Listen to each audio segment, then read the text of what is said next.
Bharatiya Janata party को ना ये सोच लेना चाहिए कि हमारे देश की मिट्टी ने जब जब जरूरत पड़ी है तो क्रांतिकारी पैदा की।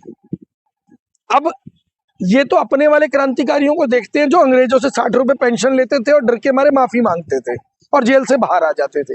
लेकिन इनको ये नहीं मालूम कि अंग्रेजों से लोहा लेकर देश को बचाने वाले जो क्रांतिकारी थे वो ना तो तब डरे थे और ना वो आज डरे हैं।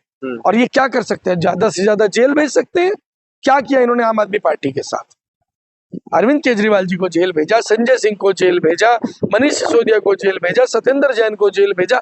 लेकिन आज क्या हुआ? कोर्ट से सब लोग बरी हुए ना। और आज भी ये लोग क्या करेंगे? सुप्रिया श्रीनेत की अगर बात करें या पवन खेड़ा की बात करें तो ये लोग क्या करेंगे?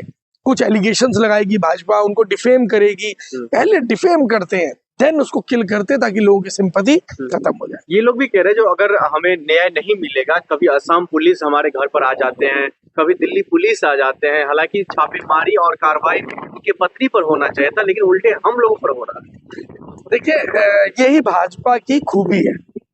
इसे आप ये मत मानिए कि गलत हो रहा है, क्योंकि ये गलत तो उस दिन शुरू हुआ था 2014 में, जिस दिन देश में नरेंद्र मोदी जी ने प्रधानमंत्री पद की शपथ ली थी।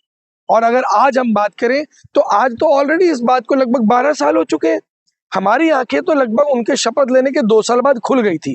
कुछ ऐसे थे जिनकी तब भी नहीं खुली, कुछ की 2017 में खुली, कुछ की 18 में, कुछ की 19 में, और कई तो ऐसे हैं जिनकी 2026 में भी नहीं खुली।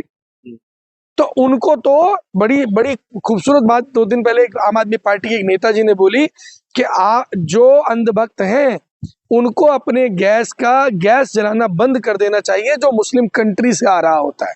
अपनी गाड़ी चलानी बंद कर देनी चाहिए, वो मुस्लिम देश से आया हुआ डीजल या पेट्रोल नहीं डालना चाहिए जो मुस्लिम देश से आ रहा है। तो ये वो लोग हैं जिनकी आंखें 2026 में भी बंद है। तो क्या लग रहा है सर जी, जो असम में अभी चुनाव भी हाल फिलहाल में वोटिंग हो गया, हालांकि रिजल्ट आना भी बाकी है जी। कहा जा रहा है जो इस बार बम्पर वोटिंग हुई है, कुछ बदलाव की मतलब जो आहट आ रही है, लेकिन असम के मुख्यमंत्री साहब कह रहे हैं जो इस बार हमारी ही सत्ता आ रही है ताकि जहाँ की आम जनता को हम काफी आगे और उच्च लेवल पर लेकर जाएंगे। देखिए, मैं आपको एक बात बता देता हूँ। भारत में सत्ता परिवर्तन, अगर वोट परसेंट बढ़ भी रहा है ना, सत्ता परिवर्तन संभव नहीं है। परमानेंट सत्ता परिवर्तन होता है। केवल एक राज्य में अगर आप भाजपा को हरा भी देते हैं ना तो वो सत्ता परिवर्तन नहीं है।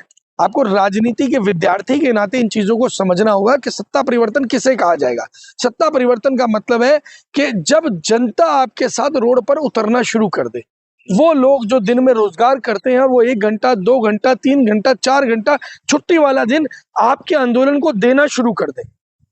लेकिन अभी वो स्थिति देश में नहीं बनी है।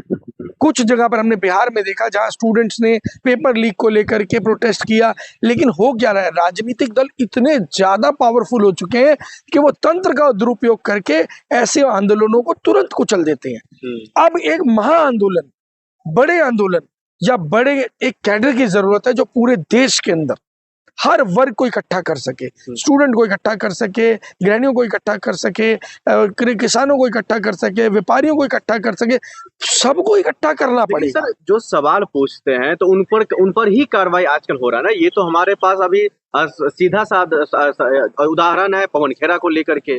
उन्होंने सिर्फ एलिगेशन लगाया जो इनके पास 3 पासपोर्ट है, दुबई में या लंदन में इतने इतने इसके पास फ्लैट है या मतलब जो है इतनी संपत्ति है, लेकिन वो उसके जवाब देने के वजह वो कह रहे हम देख लेंगे, पवन खेड़ा को हम पेड़ा बना देंगे, इस तरीके की मतलब भाषा का इस्तेमाल कर रहे हैं। साहब, इतने में गुजारा हो रहा है, कर लीजिए, शुक्र मनाइए आपको गोली नहीं मार दी गई। मैं सच कह रहा हूं, भाजपा का राज है, स्वीकार कर लो। क्योंकि भारतीय जनता पार्टी के राज में आप ये मानकर चलिए वो दिन दूर नहीं है जिस दिन पुतिन की तरह प्रधानमंत्री जी खुद को आजीवन के लिए राष्ट्रपति डिक्लेयर कर देंगे। आप प्रधानमंत्री के पद को ही भूल जाएंगे। क्यों? आप बैठे हैं ना घर में कि मेरे घर में कौन सा आग लगी है। तो ठीक है ना भाई, इंतजार करो, जिस दिन तुम्हारे घर में आग लगेगी उस दिन तुम निकल के आओगे कि मेरे बच्चे को रोटी कैसे मिले।